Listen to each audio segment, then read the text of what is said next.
بسم اللہ الرحمن الرحیم، السلام علیکم ورحمۃ اللہ وبرکاتہ۔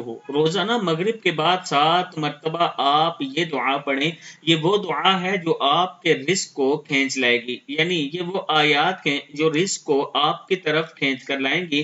پہلے آپ نے درود شریف پڑھنا ہے، بسم اللہ الرحمن الرحیم وصلی اللہ علی سیدنا محمد وعلی آلہ وصحبہ وسلم۔ اگر کوئی شخص ہر نماز کے بعد 11 مرتبہ ان آیات مبارک کی تلاوت کرے گا، اس کے لیے اس کے کام آسانی پیدا ہوگی اور اس کے رزق میں اضافہ ہو جائے گا۔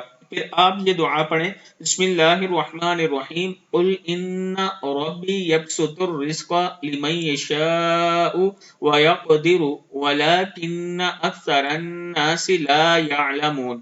قل ان ربی یبسط الرزق لمن یشاء ویقدر ولکن اکثر الناس لا یعلمون۔ اللہ کے نام سے شروع جو بہت مہربان رحمت والا ہے۔ تم فرماؤ بے شک میرا رب رزق وسیع کرتا ہے جس کے لیے چاہے اور تنگی فرماتا ہے، لیکن بہت لوگ نہیں جانتے۔ صدق اللہ العظیم۔